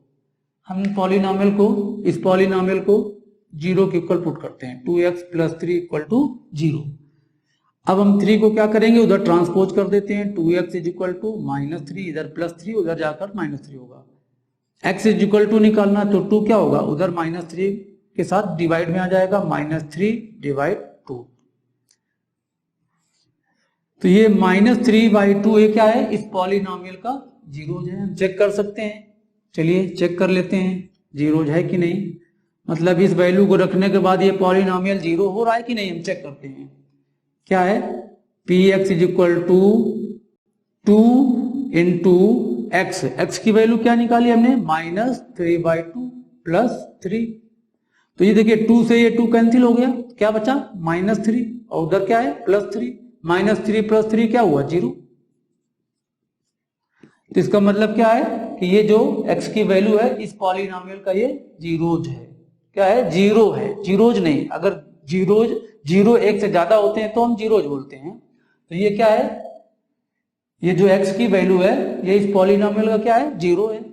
अच्छा कभी ऐसा लिखा हो, जैसे हम आपसे बोल दें कि एक पॉलिनोमियल है px = ax + b और इसका हमें फाइंड करना है, क्या फाइंड करना है, 0। मतलब हमें फाइंड करना है, 0 मीन्स वैल्यू ऑफ x। ठीक है, क्या फाइंड करना है, वैल्यू ऑफ x मतलब 0। कौन सी वैल्यू, जो जिसके लिए पॉलिनोमियल 0 हो जाए। तो हमें कैसे करना है, हम क्या मेथड लगाएंगे, यही करेंगे। जब हमें जीरोज निकालना है फॉर 0 अगर 0 है, अगर हमें 0 निकालना है तो पॉलिनोमियल क्या होगा, 0 होगा। 0 कर देते हैं तो क्या होगा, ax + b = 0। ax = क्या आएगा, -b। तो x = क्या आ जाएगा, -b/a। ये -b/a क्या है, इस पॉलिनोमियल का 0 है। चेक कर लेते हैं, देखिए ax + b है, हम x की जगह क्या पुट करेंगे, ये x की वैल्यू a × और ये x की वैल्यू क्या निकाला हमने, -b/a और +b। सॉल्व कर लेते हैं, ये a से कैंसिल हुआ, क्या हुआ, क्या आया, -b + b। -b + b क्या होता है, 0। इसका मतलब ये क्या है, इस पॉलिनोमियल का 0 है। ओके, कभी ऐसा भी हो सकता है कि आपको कोई पॉलिनोमियल दे दिया है और उसका एक उसका जीरो दे दिया जाए या 0 दे दिया जाए और आपसे कुछ और पूछ ले। जैसे एक पॉलिनोमियल में लिख रहा हूं px = kx + 4 और इस पॉलिनोमियल का 0 है क्या है, समथिंग -2 ले लिया। ठीक है, और मैं आपसे पूछ दूं कि आप चलिए फाइंड करिए के क्या होगा। मतलब के की वैल्यू किस वैल्यू के लिए, के की किस वैल्यू के लिए इस पॉलिनोमियल का 0 -2 होगा। मतलब यहां पर 0 क्या है, -2 है। अगर ये इसका 0 है मतलब इसको यहां पर x की जगह 0 मीन्स व्हाट, देखिए याद रखिए 0 मीन्स वैल्यू ऑफ x। तो ये x की वैल्यू है ना, तो हम इसको x की जगह पे प्लेस कर सकते हैं। और प्लेस करने से क्या होगा, क्योंकि ये वो वैल्यू है जो इस पॉलिनोमियल को 0 बनाती है, तो हम इसको x की जगह में प्लेस करने के बाद पॉलिनोमियल को 0 लिख देंगे। मीन्स कैसे, k इंटू एक्स की वैल्यू हमने -2 ले लिया और +4। अब क्योंकि ये 0 है तो ये इस पॉलिनोमियल की वैल्यू क्या हो जाएगी, 0। तो इसको हमने 0 के इक्वल कर लिया। ये क्या आया, -2k + 4 = 0। तो -2 के इस 4 को उधर ले जाइए तो -4 हो जाएगा, +4 इधर, उधर जाके -4 होगा, इधर -2k उधर -4। अगर हम बोले कि ये माइनस माइनस कैंसिल हो जाएगा तो k की वैल्यू क्या हो जाएगी, 4/2 दैट इज 2। मीन्स क्या हुआ, अगर k की वैल्यू 2 होगी, अगर k की वैल्यू 2 रख दें तो ही ये जो -2 है ना, ये इस पॉलिनोमियल का क्या होगा, जीरोज होगा। Now zeros of quadratic polynomial. एक क्वाड्रेटिक पॉलिनोमियल लेते हैं, x² + 7x + 10। ये क्या है, एक क्वाड्रेटिक पॉलिनोमियल है। इस क्वाड्रेटिक पॉलिनोमियल का अगर जीरोज फाइंड करना है, अभी देखिए इसके हम जीरोज डायरेक्ट फाइंड नहीं कर सकते। जैसे लीनियर पॉलिनोमियल में कुछ लीनियर पॉलिनोमियल ऐसे होते हैं जिनके जीरोज हम डायरेक्ट फाइंड कर सकते हैं और कुछ को डायरेक्ट फाइंड नहीं कर सकते। तो उसके लिए हमने सिस्टम बताया है कि जब भी जीरोज फाइंड करना हो तो क्या करो, पॉलिनोमियल को 0 कर दो तो x की वैल्यू फाइंड हो जाएगी। तो यहाँ पर इस पॉलिनोमियल को हम 0 करके सॉल्व कर लेंगे, पर ये लीनियर पॉलिनोमियल नहीं है इसलिए इसके बाद इसको हम सॉल्व नहीं कर पाएंगे। तो इसके लिए हमें एक मेथड सीखना पड़ेगा। इस पॉलिनोमियल के जीरोज निकालने के लिए एक मेथड सीखना पड़ेगा जिसका नाम है मिडिल टर्म स्प्लिटिंग मेथड। मतलब जो इस पॉलिनोमियल में मिडिल में है, मतलब कौन, x² है, फिर x वाला जो टर्म है, ध्यान रहे x वाले टर्म को ही हम मिडिल टर्म में कौन होता है, x वाला टर्म। अगर x वाला टर्म मिडिल में नहीं है, कभी ऐसा होता है कि पॉलिनोमियल ऐसा लिख दिया जाता है x² प्लस और यहाँ पे लिख दिया गया 10 + 7x। तो ऐसा नहीं कि आप मिडिल में 10 आ गया तो आप 10 को स्प्लिट करोगे, नहीं, ध्यान रखना है मिडिल टर्म में आपका x वाला टर्म होना चाहिए, तभी ये मेथड काम करेगा। मिडिल टर्म स्प्लिटिंग मेथड काम कैसे करता है देखते हैं। इस मिडिल टर्म को हमें स्प्लिट करना है। स्प्लिट करना मतलब टुकड़े करने हैं, कितने, 2 से ज्यादा नहीं, 2 टुकड़े करने हैं। और वो टुकड़े इस तरह से करने हैं कि अगर इनका हम सम करें, क्या करें, सम करें, तो सम करने के बाद हम भाई 2 टुकड़े कर दिए और दोनों को मिला दें तो फिर वही मिडिल टर्म है ना, फिर मिडिल टर्म में जो नंबर है वही आ जाए। और अगर दोनों को मल्टीप्लाई कर दें, प्रोडक्ट कर दें, तो हमें क्या मिल जाए, ये जो लास्ट वाला नंबर है। मतलब हमें इसके 2 टुकड़े करने हैं और दोनों को हम अगर ऐड करें तो 7 आए और अगर दोनों का प्रोडक्ट करें तो 10 आए। सम कितना, 7 चाहिए और प्रोडक्ट क्या चाहिए, 10। ध्यान रखना है। एक बार फिर मैं आपसे बोलता हूं, जब भी क्वाड्रेटिक पॉलिनोमियल को आपको जीरोज निकालना हो तो आपको क्या करना है, मिडिल टर्म को 2 पार्ट में ब्रेक करना है, तोड़ना है, स्प्लिट करना है, ठीक है। और उनको स्प्लिट इस तरह से करना है कि अगर दोनों को ऐड कर दें तो वही रहे जो मिडिल टर्म में लिखा हुआ है। मीन्स यहाँ पे जैसे 7 लिखा हुआ था, यहाँ 7 ही रहे। और अगर मल्टीप्लाई करें तो क्या आ जाए, 10 आ जाए, ठीक है। तो इसके लिए हम देखिए क्या करते हैं, हम क्या करेंगे, जो मल्टीप्लाई करके हमें लाना है ना, जो हमें मल्टीप्लाई करके लाना है, क्या लाना है, 10 लाना है। तो हम क्या करेंगे, 10 के प्राइम फैक्टर करेंगे। ध्यान दीजिए थोड़ा सा, मल्टीप्लाई करके जो हमें लाना है उसको हम क्या करेंगे, प्राइम फैक्टराइज करेंगे। उसको हम 2 से कट करेंगे, कितना आएगा, 5 से कट करें तो क्या आएगा, 1 आएगा। तो इसके 2 ही फैक्टर हुए, 2 और 5। अब हमें चेक करना है कि इन दोनों का सम करने से 7 आएगा कि नहीं आएगा। अब ये छोटा सा क्वेश्चन है, कुछ हम बड़े क्वेश्चन लेंगे तब प्रॉब्लम आएगी थोड़ी। तो यहाँ पे तो 2 और 5 को ऐड करने से क्या आ रहा है, 7 आ रहा है, तो मतलब इसके टुकड़े हो गए ये। तो हम इसको लिखेंगे कैसे, एक्स स्क्वायर, इसको हम कैसे लिखेंगे, यहाँ पे लिखे एक्स स्क्वायर। 7 के हमने 2 पार्ट किए, एक पार्ट क्या 2 है और एक 5 है, तो हमने एक 7x है ना, तो एक पार्ट हमको 2x लिखेंगे और सेकेंड पार्ट को क्या लिखेंगे 5x। सर क्या 5x को पहले लिख सकते हैं और 2x को बाद में, हाँ बिल्कुल कैसे भी लिख सकते हैं, इसमें कोई प्रॉब्लम नहीं, वही आएगा आंसर, वही आएगा। तो 2x और 5x को हमने क्या किया, प्लस किया तो 7 आ जाएगा, आगे प्लस 10, ठीक है, ओके, इतनी बात समझ में आई। अब देखिए आगे, अब हम क्या करेंगे, यहाँ पे ये 2 का पेयर है, ये 2 का टोटल 4 टर्म है, 4, हम 2 के पेयर में टर्म लेकर के कॉमन ले सकते हैं।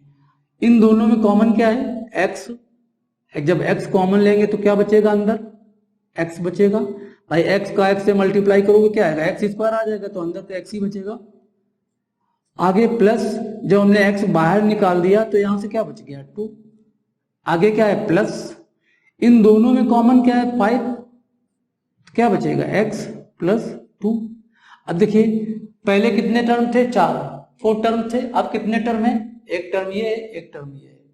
हमने आपको बताया था आप इसको 2 टर्म काउंट मत करना, ये पूरा क्या एक टर्म है और ये क्या है दूसरा टर्म है, मतलब जब अल्फाबेट और एक अल्फाबेट है x और इसको लिखा गया x प्लस 2 के साथ, ये पूरा एक है, ये पूरा एक पॉलिनोमियल है और ये क्या है एक पॉलिनोमियल है, दोनों के बीच कुछ नहीं है, तो क्या है ये पूरा एक पॉलिनोमियल ही काउंट किया जाएगा। हमने बताया था ना 2 पॉलिनोमियल के अगर 2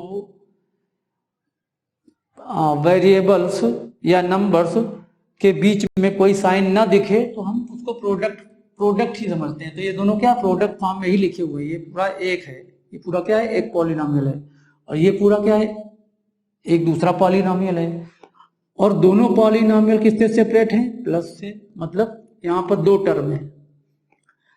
अब देखिए इन दोनों टर्म में x प्लस 2 क्या है, कॉमन है, कॉमन ले सकते हैं, x प्लस 2 कॉमन, तो क्या बचेगा x प्लस 5 हो गया। तो इस तरह से हम, अब हमें क्या निकालना है, हमें तो जीरोज निकालना था। अभी हमने क्या सीखा, मिडिल टर्म स्प्लिटिंग मेथड से हमने पॉलिनोमियल को भी हमने स्प्लिट करके उसको फैक्टराइज किया है।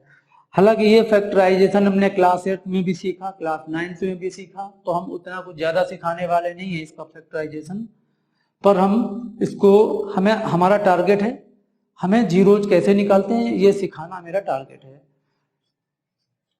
तो अब इस पॉलिनोमियल को आप px से डिनोट कर दो, तो क्या आ गया px इज इक्वल टू क्या आ गया x plus 2 into x plus 5। अब हमें जीरोज निकालना है, फॉर जीरोज मतलब पॉलिनोमियल क्या होगा, जीरो होगा, तो हमें जीरो कर देना है, x प्लस 2 को जीरो किया, x प्लस 2 और x प्लस 5 को हम 1 बाई 1 जीरो करेंगे। जब इसको जीरो करेंगे तो x की वैल्यू क्या आएगी -2, ये 2 उधर जाएगा तो -2 हो जाएगा, ये एक जीरो है, और x प्लस 5 को जीरो किया तो x की वैल्यू क्या जाएगी -5, ये दूसरा जीरो है। तो क्वाड्रेटिक पॉलिनोमियल के जीरो हम इस तरह निकालते हैं। चलिए एक और एग्जांपल लेते हैं और समझते हैं। हमने लिया 3x स्क्वायर 11x 8, इस पॉलिनोमियल के हमें जीरोज निकालने हैं। क्वेश्चन जब आएगा एग्जाम में तो क्या लिख करके आएगा, find the zero of this polynomial and check, और चेक भी करेंगे हम इसको कि वो जो आंसर आया है वो सही है कि नहीं, जीरोज है कि नहीं। चलिए अभी हमने क्या बताया कि पॉलिनोमियल को पहले लिख लीजिए ऐसे।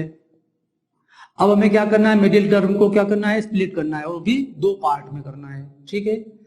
तो हम ऐसे 2 नंबर ढूंढेंगे कि जिनको हम ऐड करें तो क्या आ जाए 11 आ जाए, और अगर प्रोडक्ट करें तो क्या आ जाए, हाँ तो क्या आ जाए 3 8 जा 24। इसके पहले वाले एग्जाम्पल में यहाँ कोई नंबर नहीं था इसलिए हमने नहीं बताया था। अगर ध्यान रहे, अगर एक्स स्क्वायर के साथ कोई नंबर भी है तो उस नंबर को हम यहाँ मल्टीप्लाई करते हैं। तो हमें मिडिल टर्म को जब भी हम स्प्लिट करेंगे, दो पार्ट में करेंगे, तो हमें ऐसे दो नंबर लेने हैं जिनका अगर प्रोडक्ट करें तो क्या है 24, और अगर इन दोनों को हम सम करें तो क्या है 11 आए। तो हमें नंबर निकालने के लिए हम क्या करते हैं, चलिए इसके हम प्राइम फैक्टर करते हैं। इसको किससे कट करें, 2 से, क्या आएगा 12। इसको फिर से 2 से कट करें 6 आ जाएगा, फिर से करेंगे 3 आएगा, फिर से करेंगे 3 से क्या आएगा 1 आएगा। अब देखिए इनमें से हमें ये कितने प्राइम फैक्टर किए तो कितने नंबर मिले, हमें 4 नंबर मिले। इन 4 नंबरों से मुझे 2 नंबर निकालने हैं। कैसे, इनको हमें 2 नंबर में कन्वर्ट करना है। जैसे मान लीजिए कि आपने इन दोनों को ले लिया और इन दोनों को ले लिया। इन दोनों को लिया तो 2 2 जा कितना हुआ 4, और इन दोनों को लिया तो क्या हुआ 6। अब देखो अगर हम इन दोनों को ऐड करेंगे तो क्या 11 आएगा, तो इस कंडीशन को सेटिस्फाई नहीं कर रहा है।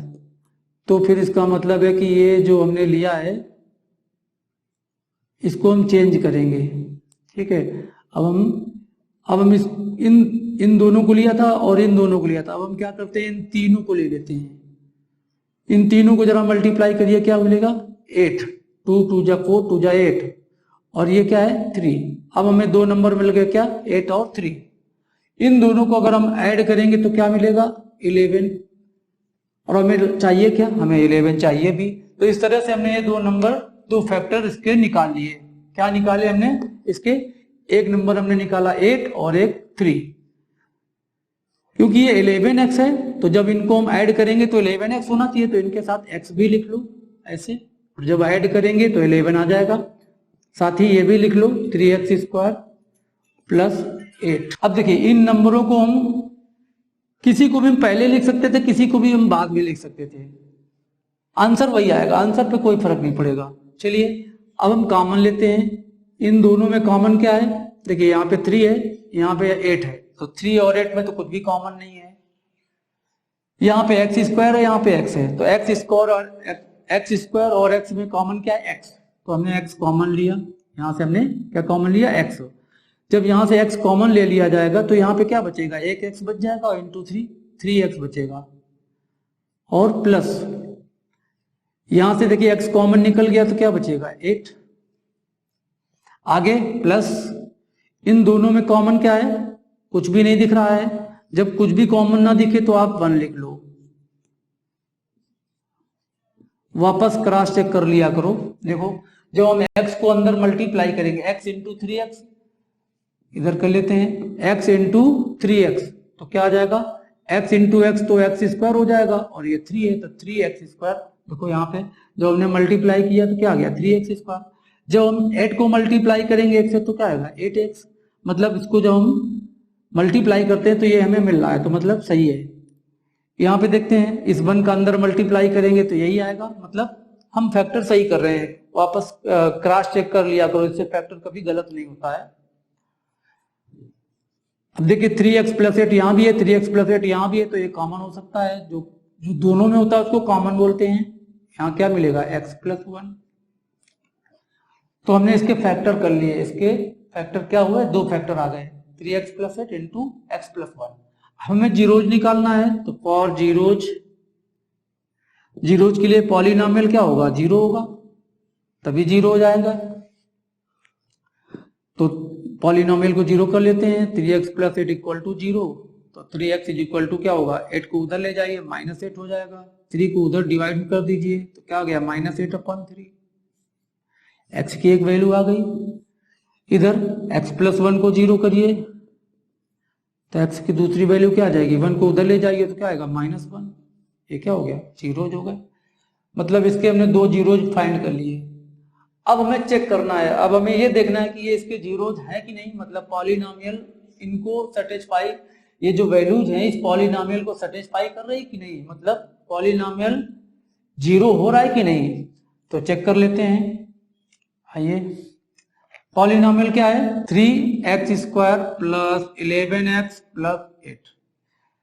1/1 पुट करते हैं। पहले हम -8/3 यहाँ रखेंगे। हमने x की वैल्यू क्या पुट कर रहे हैं, -8/3। चलिए करते हैं। 3 इंटू -8/3 और यहाँ पे क्या स्क्वायर है तो स्क्वायर कर लेते हैं। आगे क्या है प्लस 11 इंटू -8/3 प्लस 8। जरा इसका स्क्वायर करिए। 3 मल्टीप्लाई 8 -8/3 का स्क्वायर क्या होगा, माइनस का स्क्वायर करोगे तो प्लस हो जाएगा, और 8 का स्क्वायर क्या होगा 64, मतलब 8 का स्क्वायर 64, 3 का स्क्वायर 9 है ना, और माइनस का स्क्वायर तो प्लस हो गया, तो यहाँ पे हमने कुछ लिखा नहीं इसीलिए। आगे क्या है 11 इंटू -8, तो 11 इंटू -8 क्या हुआ -88, तो यहाँ पे क्या लिखेंगे -88 और अपान 3। 11 इंटू 8 -88 और अपान 3 प्लस 8। देखिए जरा ये 3 से 9 कैंसिल हो गया 3 टाइम, तो क्या आ गया 64/3 -88/3 प्लस 8। इन दोनों को अगर सॉल्व किया जाए तो क्या आएगा 88 68 माइनस करेंगे तो ये आ जाएगा माइनस क्या आएगा, हाँ 8 में 4 माइनस हुआ तो 4 और 8 में 6 माइनस हुआ तो 2, मतलब 24/3 और प्लस 8। अब देखिए 3 से ये 24 कैंसिल हो जाएगा 8 टाइम, तो क्या आ गया -8, ये 8 टाइम कैंसिल हुआ प्लस 8, तो 8 -8 प्लस 8 तो क्या आ गया 0। इसका मतलब क्या है कि जो -8/3 है ना, इस पॉलिनॉमियल का क्या है 0 है, क्योंकि पॉलिनॉमियल की वैल्यू 0 आ गई, तो ये क्या है 0 है। इसी तरह से हम दूसरी वैल्यू को लेकर के भी चेक कर सकते। तो इस तरह से हमने देखा कि किसी क्वाड्रेटिक पॉलिनॉमियल के कितने जीरोज होंगे 2। इसके पहले वाले क्वेश्चन में भी 2 जीरोज निकाले थे, इसमें भी हमने 2 जीरोज निकाले।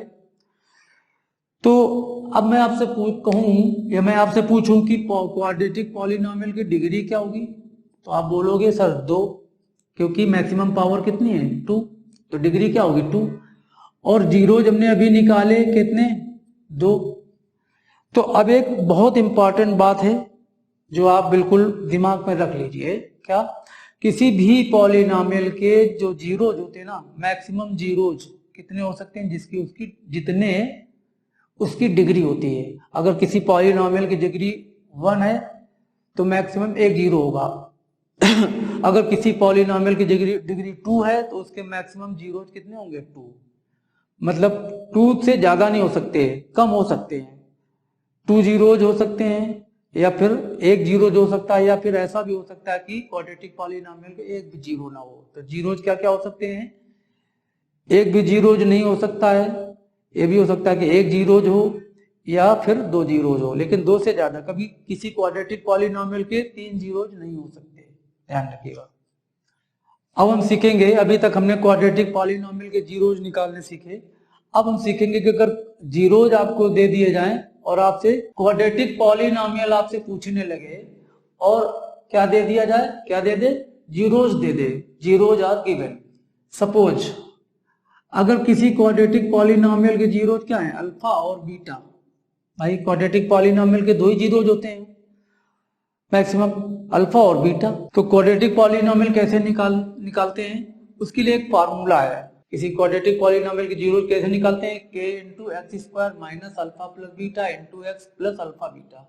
इस फार्मूले में अगर हम वैल्यू रख दें तो हमें क्वाड्रेटिक पॉलिनॉमियल पता चल जाएगा। देखिए अल्फा प्लस बीटा क्या है, अल्फा प्लस बीटा मीन्स एक बार मिडिल टर्म में, मतलब x के साथ में क्या लिखना है, alpha into alpha plus beta, मतलब sum of zeros, sum of zeros.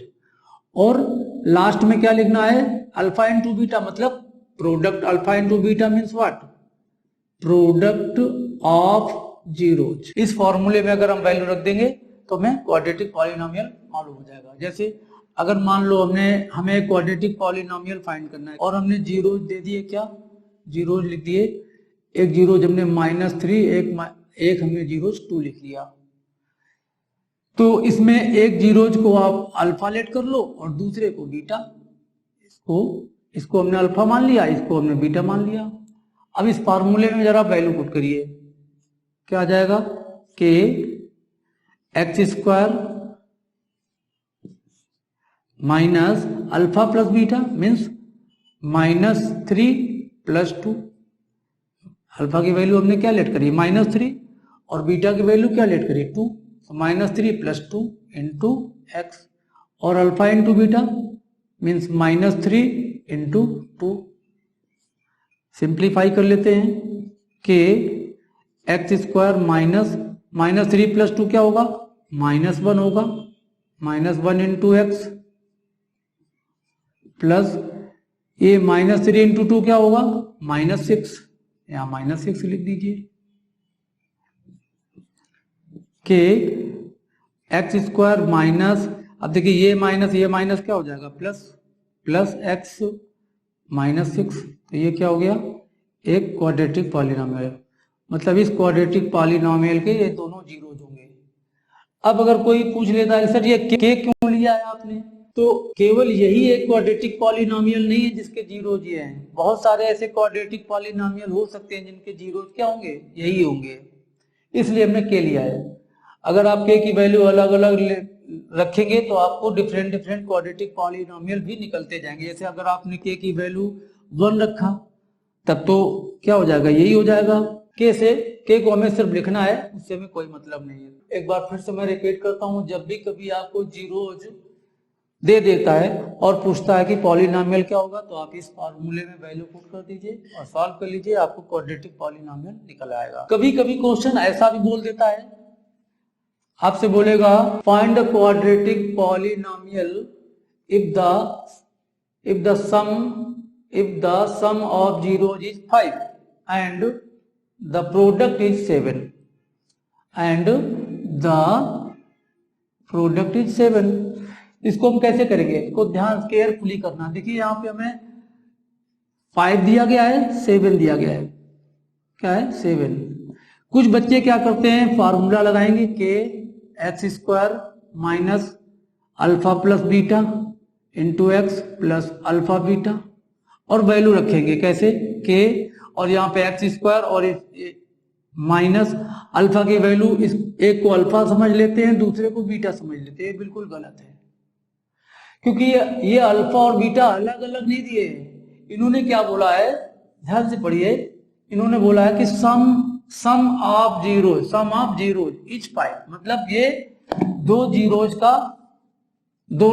Zeros कौन जिनको आप अल्फा और बीटा बोलते हैं उनका क्या है ये सम है, मतलब आपको डायरेक्ट दे दिया गया अल्फा प्लस बीटा 5 है, और इनका प्रोडक्ट मतलब अल्फा इंटू बीटा ये डायरेक्ट आपको 7 दे दिया। मतलब आप फार्मूले में अब आपको ऐड करने की जरूरत नहीं, फार्मूला क्या है कि x² minus alpha plus beta into x plus alpha beta ये है, तो इस पूरे की वैल्यू क्या है 5 है।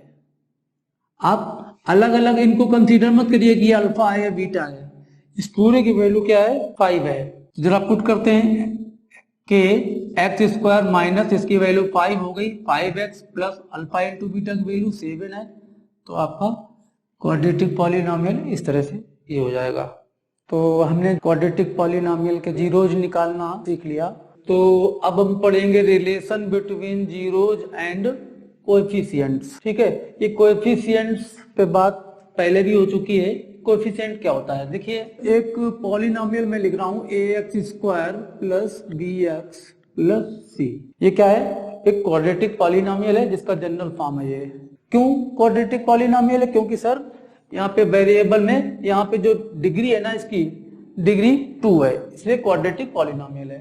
ठीक है, अब मैं बात करता हूँ कोएफिशिएंट्स की। तो कोएफिशिएंट देखिए यहाँ पे x² है, यहाँ पे वेरिएबल क्या है x², तो अगर मैं बात करूं कि x² का कोएफिशिएंट क्या होगा a, मतलब जो x² के साथ में है मल्टीप्लाई में वो क्या हो गया x² का कोएफिशिएंट हो गया। ये जो b है ना ये किसका कोएफिशिएंट है x का, और c क्या होता है कांस्टेंट। मतलब जो कोएफिशिएंट होंगे यहाँ पर वो क्या है a b एंड c, और जीरोज क्या होते हैं किसी क्वाड्रेटिक पॉलिनोमियल के दो जीरोज होते हैं अल्फा एंड बीटा। तो जो हम रिलेशन पढ़ने जा रहे हैं यहाँ पर इनके बीच पढ़ने जा रहे हैं, ABC और अल्फा और बीटा के बीच जो रिलेशन होता है हम उसको पढ़ने जा रहे हैं, किसके बीच, ए बी सी और अल्फा बीटा, इनके बीच जो रिलेशन। तो ये रिलेशन क्या होता है, alpha plus beta minus b by a, और सेकेंड रिलेशन क्या है, alpha into beta equal to c by a. Alpha plus beta मतलब जीरोज का सम, ये क्या है, सम ऑफ जीरोज, क्या होता है, minus b by a. B क्या है, ये बी क्या बताया, coefficient of b, and a क्या है, कोएफिशिएंट ऑफ एक्स स्क्वायर का कोएफिशिएंट। इधर alpha into beta means product of zeros, alpha into beta मतलब प्रोडक्ट ऑफ जीरोज, अल्फा और बीटा क्या है, जीरोज, और इंटू किया गया तो मतलब उनका प्रोडक्ट, तो this is product of zeros. ये क्या है, सी क्या होता है, कांस्टेंट टर्म, ए क्या है, coefficient of x square. Okay, तो इन दो रिलेशन को हम याद रखेंगे, और यहां पर हम जब ये क्वेश्चन आएगा तो ये क्वेश्चन किस तरह से पूछा जाएगा, देखिए एग्जाम में क्वेश्चन आएगा कि बोलेगा find the zeros of 2x square plus 7x plus 5 and verify the relation. कौन से रिलेशन वेरीफाई करने के लिए बोलेगा, ये जीरोज और कोफिशिएंट के बीच रिलेशन ये है, इन रिलेशन को वेरीफाई करने के लिए बोलेगा। ठीक है, तो हम इसको एग्जाम्पल के थ्रू समझेंगे। पहले मैं बात करता हूं इसके कोएफिशिएंट की। इसके कोएफिशिएंट क्या होंगे, ए क्या होगा, ए क्या होता है, coefficient of x square, so a is 2, coefficient of x that is b is 7 and c is equal to 5। ठीक है, हमने ए बी सी निकाल लिया। अब हमें अल्फा और बीटा पता करना है, तो हम इसके क्या करेंगे, फैक्टर करेंगे। तो इसके फैक्टर क्या हो जाएंगे, 2x स्क्वायर प्लस 7x को हमने 2 पार्ट में स्प्लिट कर दिया, तो क्या हो जाएंगे 2x प्लस 5x प्लस 5, ये इसके फैक्टर होंगे। 2x और 5x को अगर हम ऐड कर दें तो क्या आ जाएगा 7x, तो 7x को 2 पार्ट में स्प्लिट कर दिया, 2x और 5x। अब कॉमन लेते हैं, 2x कॉमन, 2 कॉमन दोनों में, और x कॉमन, क्या बचेगा x प्लस 1। नेक्स्ट यहाँ पे कॉमन क्या है, 5 कॉमन, और 5 कॉमन लेने के बाद क्या बचेगा x प्लस 1। देखिए x प्लस 1 फिर से कॉमन हो गया, x प्लस 1 क्या बचेगा 2x प्लस 5। तो इस तरह से हमने इस पॉलिनोमियल के फैक्टर कर लिए। फॉर जीरोज, जीरोज कैसे निकालते हैं, for zeros polynomial becomes zero. आपको पता है कि जब जीरोज के केस में पॉलिनोमियल क्या होता है, जीरो हो जाता है, x की ऐसी वैल्यू जो पॉलिनोमियल को जीरो कर दे। तो इसके लिए हमें क्या करना पड़ेगा, इसको जीरो करना, इसको जीरो करना, x plus 1 equal to 0। x की वैल्यू क्या हो जाएगी, 1 को उधर ले जाएंगे राइट साइड में, तो -1 हो जाएगा। इधर 2x plus 5 equal to 0, 2x is equal to क्या होगा -5, x इज इक्वल टू क्या होगा -5/2। ये जो है ये x इज इक्वल टू -1 और x इज इक्वल टू -5/2, ये क्या है, इस इक्वेशन के क्या है, जीरोज हैं। मीन्स एक इनमें इस एक वैल्यू को हम अल्फा बोल सकते हैं, क्या है अल्फा है, और दूसरी वैल्यू को क्या बोल सकते हैं, बीटा हो गया। ये क्या हो गया, बीटा। मतलब अपन ये बोल सकते हैं, क्या बोल सकते हैं, अल्फा इज इक्वल टू -1, हमने रिलेट कर लिया कि अल्फा ये है, तो बीटा क्या होगा, बीटा हो जाएगा -5/2। अब देखिए इस रिलेशन को वेरीफाई करना है तो हमें अल्फा प्लस बीटा क्या है, अल्फा प्लस बीटा करना पड़ेगा, मतलब सम ऑफ जीरोज करना पड़ेगा, sum of zeros, sum of zeros, sum of zeros means alpha plus beta. तो क्या आएगा, अल्फा की वैल्यू -1, बीटा की वैल्यू -5/2, तो क्या आएगा, इसको ऐड कर लीजिए, -2 -5/2, तो क्या आएगा -7/2। मतलब हमने सम ऑफ जीरोज निकाल लिया, मतलब अल्फा प्लस बीटा हमने निकाल लिया, कितना आया -7/2। अब देखिए अल्फा प्लस बीटा किसके इक्वल होता है, -b/a के। अब जरा -b/a करके निकालते हैं, तो -b क्या है, देखिए इस इक्वेशन को हमने ए बी सी निकाला ना इस पॉलिनोमियल से, ए की वैल्यू क्या है 2, बी की वैल्यू 7, तो हमें बी की वैल्यू चाहिए 7 अपॉन ए की वैल्यू क्या है 2, तो क्या आ गया -7/2, तो माइनस बी बाई ए -7/2 आया, अल्फा प्लस बीटा -7/2 आया, दोनों क्या आ गए इक्वल आ गए। इसका मतलब क्या हो गया alpha plus beta is equal to minus b by a होगा। हमने वेरीफाई कर दिया, it means alpha plus beta equal to minus b by a, ने प्रूव कर लिया, वेरीफाई कर दिया। अब हम दूसरे रिलेशन को वेरीफाई करते हैं, किसको, अल्फा इंटू बीटा, मतलब प्रोडक्ट ऑफ जीरोज। चलिए प्रोडक्ट ऑफ जीरोज कर लेते हैं, product of zeros means zeros क्या होते हैं अल्फा और बीटा, उनका प्रोडक्ट क्या हो जाएगा अल्फा इंटू बीटा। अल्फा की वैल्यू हमने क्या निकाली -1 इंटू बीटा की वैल्यू क्या है -5/2 देखिए माइनस और माइनस का प्रोडक्ट क्या हो जाएगा प्लस हो जाएगा, तो 1 इंटू 5/2 तो प्रोडक्ट ऑफ जीरोज क्या आया 5/2 आया। अब प्रोडक्ट ऑफ जीरो किसके इक्वल होता है सी बाई ए के, तो चलिए सी बाई ए निकालते हैं। सी की वैल्यू क्या है देखिए हमने कंपेयर करके निकाला हुआ है, सी की वैल्यू क्या है 5, तो क्या हो जाएगा 5 और ए की वैल्यू क्या है 2, तो एक वैल्यू 2 हो गई। तो इस तरह से हमने product of zeros means alpha into beta निकाला तो 5/2 आया, सी बाई ए निकाला तो ये भी 5/2 आया। इस तो क्या हुआ अल्फा इंटू बीटा किसके इक्वल आ गया सी बाई के इक्वल आ गया।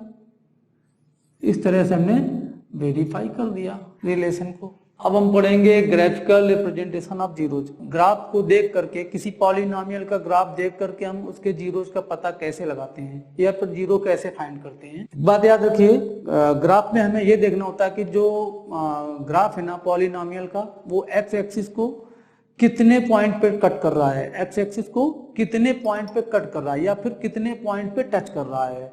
जितने पॉइंट पे ग्राफ एक्स एक्सिस को कट या टच करता है वो क्या होते हैं पॉलिनोमियल के जीरोज होते हैं।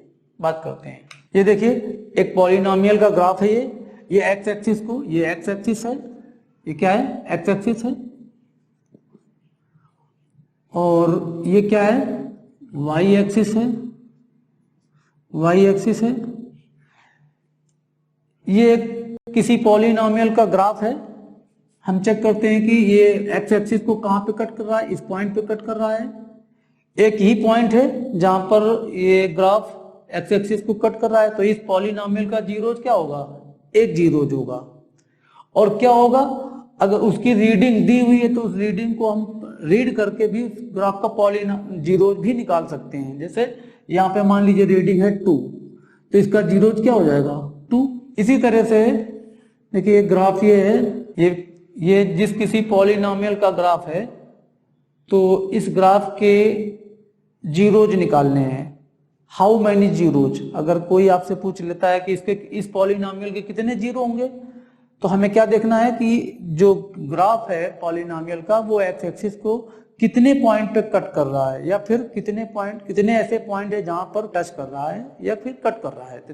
यहां देखते हैं, देखिए पॉलिनोमियल ये एक्स एक्सिस है और ये वाई एक्सिस है। एक्स एक्सिस को कहां कट कर रहा है इस पॉइंट पर, केवल एक पॉइंट है जो जहां पर ये ग्राफ कट कर रहा है। तो इस पॉलिनोमियल का जीरोज क्या होगा एक जीरो होगा। नंबर ऑफ जीरो क्या होंगे नंबर ऑफ जीरो, तो कितने होंगे 1। चलिए एक ग्राफ और बनाते हैं।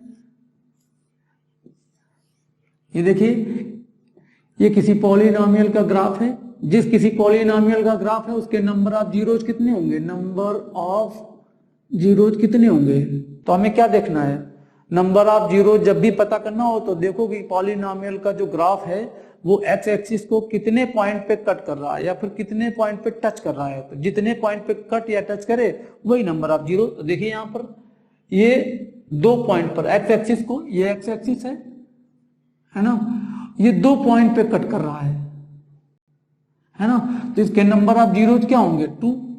अगर मान लो आपको नंबर ऑफ जीरोज भी पता करना है तो इसकी रीडिंग देखो, अगर यहाँ रीडिंग मेंशन है तो हम नंबर ऑफ जीरोज भी निकाल सकते हैं। सपोज दैट मैं यहाँ पे 2 लिखता हूँ और यहाँ पे मैं लिखता हूँ 3, तो इसके जीरोज क्या होंगे, रीडिंग को आप देख करके उसके जीरोज पता कर सकते हैं। तो क्या हो जाएगा 2 - 3। जिस किसी पॉलिनोमियल का ग्राफ है उसके कितने नंबर ऑफ जीरोज होंगे, 2, क्योंकि 2 पॉइंट पे एक्स एक्सिस को 2 पॉइंट पे कट कर रहा है, और वो जीरोज होंगे क्या, -3 और 2। चलिए एक ग्राफ और लेते हैं।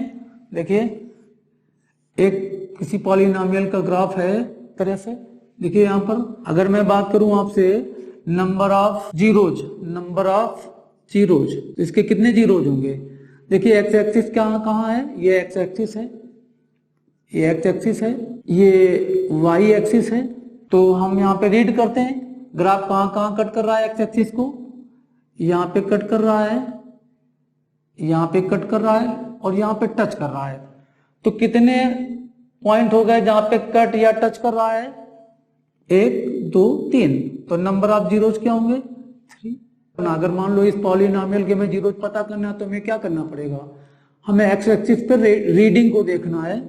तो एक्स एक्सिस पे रीडिंग क्या है, तो देखिए -3 है, फिर क्या है 1 है, और फिर 2 है। तो इस तरह से इसके जीरोज क्या हो जाएंगे, -3 1 2। अगर आपसे कोई ये पूछ लेता कि उस पॉलिनोमियल क्या होगा जिसके जीरोज होंगे, या फिर ये जिसका ग्राफ है इस पॉलिनोमियल का नेमिंग क्या है, तो आप नेमिंग भी बता सकते हो। 2 जगहों पे अगर ग्राफ कट कर रहा है तो क्वाड्रेटिक पॉलिनोमियल होगा, अगर 3 पॉइंट्स पे ग्राफ कट करता है तो क्यूबिक पॉलिनोमियल होगा। तो हमने ये पॉलिनोमियल के इंट्रोडक्शन पार्ट को कंप्लीटली फिनिश कर दिया है। अब एक्सरसाइज 2.1 एनसीईआरटी बुक में एक्सरसाइज 2.1 और एक्सरसाइज 2.2 हमारी प्लेलिस्ट में जाकर के देख सकते हैं।